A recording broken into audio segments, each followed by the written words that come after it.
from the draft specifically who had to come in and be guys for you immediately, and the coaching process that went into that? Totally. I think you just don't take anything for granted. And really, in a lot of instances, Jordan, that is what we're trying to do, is say, okay, if it was a brand new year, a brand new staff, how exactly would you do it? And I think that gives people a sense of urgency and appreciation for getting to know each other. And there's just more time. You know, you get to know people by spending time with them and having the right vibe and the right energy on a daily basis and not taking anything for granted. And I can be honest and say that I think there were some things that I did take for granted. You say, did you really create the clear expectations for what we want to be able to do? Or are you really, being able to use the brain power, the assets and skills and different things that people can contribute to be able to ask the questions and then get the appropriate feedback? And I feel really good about where we're at. There is a long way to go, but the process has been smooth. And I think the guys that have been here, which there's not many anymore, but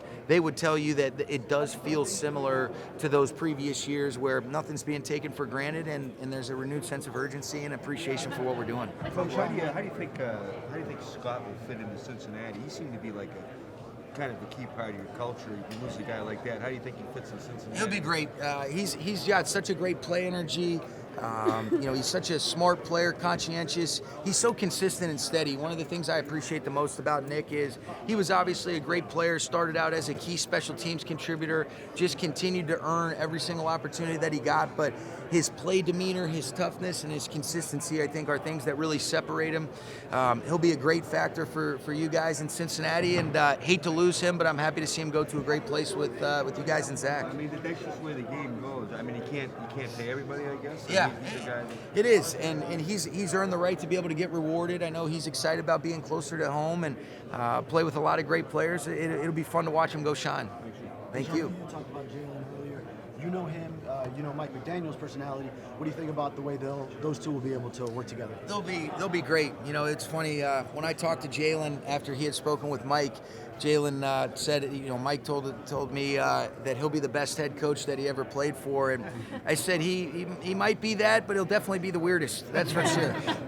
Mike's the best, though. Mike and I were spending some time yesterday. I think they'll vibe really well because you talk about two guys that are refreshingly secure in who they are.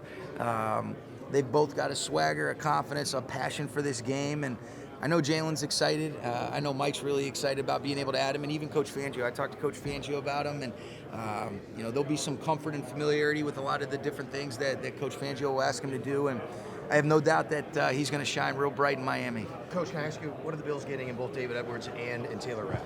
Well, first of all, really happy for those guys. David Edwards has been a great player for us for a long time. Went through some different things that prevented him from being available as much as he'd like. But you talk about a guy that accelerated his career path, going back to 2019, and he's been a critical factor at the left guard spot for us for a long period of time. You're getting a great player, great person, great athleticism for the size that he plays with on the inside, and really Aaron Cromer was instrumental in his development, and so I know he's really excited to be able to get him back.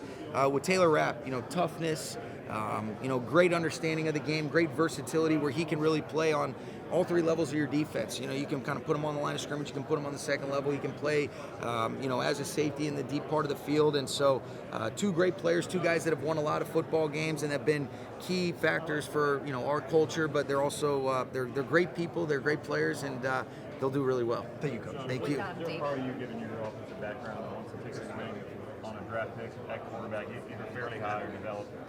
I think you're always looking to, be able to add. I don't know if we'll necessarily need to do that. There's a lot of different things that we have to address, Jeremy. And so being able to kind of prioritize those things, and then in a lot of instances, those decisions kind of unfold for you. I think you want to make sure that you have an appreciation for a lot of different players in this draft at a lot of different positions. The one thing that stands out, similar to 2017 is, in previous years, you were probably 3 or 4 spots away from feeling like, all right, you feel really good about the situation. And it's not that you don't feel good, but you have a lot more things that you have to address. So you have to be open-minded. Obviously, Matthew is the only quarterback we have on the roster right now. So in some form or fashion, we have to be able to address that, whether that's via draft or free agency. And so those are things that we're definitely monitoring. How do you handle the Allen Robinson situation if, in fact, you guys don't, he isn't traded and he's there for off-season workouts? That seems like kind of a sensitive situation that you have to manage, and then also in terms of Odell, where are you at? Sure. with him? So on the first one, I think, like we've talked about in a lot of these things, Gary, clear communication. And so Allen is a great person. He's been a great player for a long time. And so you talk to him and you say, this is a possibility that we're exploring where we might move you. But if we don't, I want you to know I'm going to pour everything I have into you as a player, try to help you reach your highest potential, make sure that it's an enjoyable experience where you love coming into work. And so that's exactly where we've left it. And so I don't think it's uncomfortable because those are the realities of the situation. And if he is here, be excited about it. And if he's not, then you wish him the best in his next in his next stop. And so that's where we're at.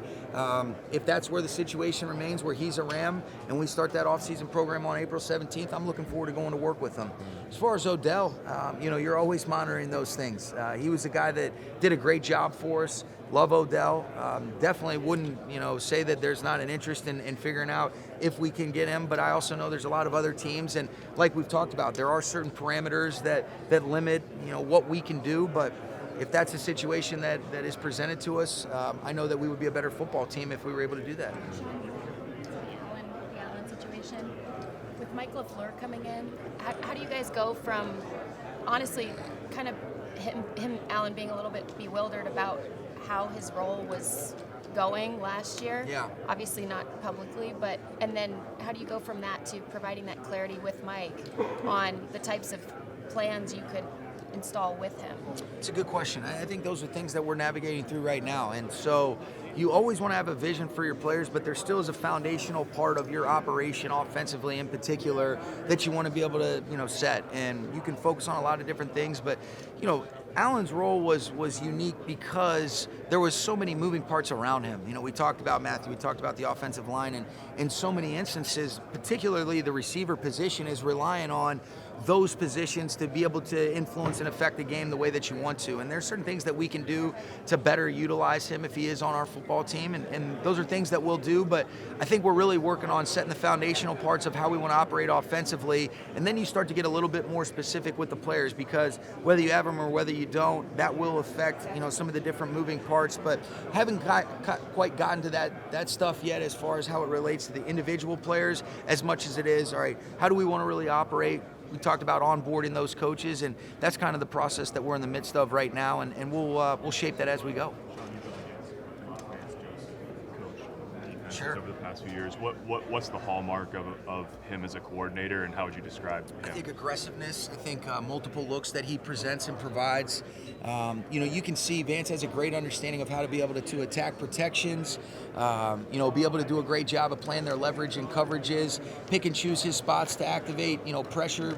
And I also think that Vance does a great job of understanding his players. You could see the way that he was able to utilize a Budda Baker, even, a versatile piece like Isaiah Simmons, J.J. Watts, and I have tremendous respect for Vance. He'll do a great job in Denver, and I'm glad I don't have to go against him anymore. Sean? Zach Allen, it seemed like he really kind of ascended. He did. Zach was that's a great example of a guy that just took advantage of his opportunities, continued to get better and better. I even think about a guy like Gardeck, how they used, who was a special teams player, but you figure out how to activate him in rush situations. But happy for Zach, earning that contract, and I know he'll do a great job being a key member of Denver moving forward. Sean, since you're talking about the Broncos, I want to ask about Sean Payton. I know you've talked about stealing plays over the years. Where does Sean Payton rank on your list of coaches you steal from, and what will it mean for him to just be back in the league after a year off? He's always at the top. You always have certain coaches that you want to be able to watch because they're going to do different things to attack defensive structures, but also utilize their personnel. And there's a reason why he's done it at such a high level for such a long period of time. So I'm always watching his stuff. He's always been great to me. We were sitting there with he and Mike Tomlin yesterday, and I can remember the first league meetings here where I didn't know anybody, and how great it was to see those guys kind of take you under their wing, be able to kind of just teach you some of the things of what you can expect. But it's great to have him. The game is better with him back in this game. He'll do an outstanding job, and I love being around Coach Payton, always learning from him, and we were sharing some great stories yesterday, and always enjoy our time. But I'm always going to I'm looking forward to flipping on that Broncos offense every week and seeing what we can steal from them. Well, and then to that end, what do you think about him getting Russ back on track? I think he will. I think that one of the hallmarks of a great coach is you help your players play at their best, and certainly Russell has that in him. There were some bright spots last year, and then there's some things where I think he'd be the first to tell you he knows that he can play better and more consistently, but he's done it. It'd be one thing if there's never been examples of him playing at a high level, but there is, and I think you look at just some of the offseason acquisitions that they've made and how intentional he'll be about implementing his philosophy, but also allowing Russell to do what he does at a high level, and I think it'll be fun to watch as long as we're not playing him. Thanks, Sean. All right. Hey, Peter, how you doing? Good. Where do you stand on the assisting the runner deal now that it's going to be in the league for at least one more year? Not only what Philadelphia did with it, but what have you thought of it? And are you thinking of adding it more to your repertoire that you do? I think it's a situational type of play. I think it's a real credit to Philadelphia. There was a lot of teams that ran it around the league, but anytime that you have to look at a play because it's so effective, what a compliment to them. I think there's certain things that they want to officiate differently as far as pulling guys in, but the push play, it's something that's applicable in specific scenarios, Peter. You look at the tight goal line situations, you look at some of those short yardage situations, and when you've got guys like what they have, you talk about the strength of their offensive line and their ability to be able to, fire off the football, create that leverage and the push that they can get. You talk about the strength that Jalen has. It's something that you have to figure out how to defend when you're playing them. And if it does fit, it's like anything else. It's an extension of their offensive game plan. And so you could see they had some really cool complementary things that came off of that. But, you knew in a lot of instances they were running that and they were effective with it. But it's something that we will look to implement in those specific situations, like I think a lot of teams, but I think it suits them really well because of their personnel and their ability to execute. And I think Coach Stoutland does a great job. Even going back a handful of years, they've always been a team because in some form or fashion, it's a version of a quarterback sneak, right? You're just doing it a little bit more.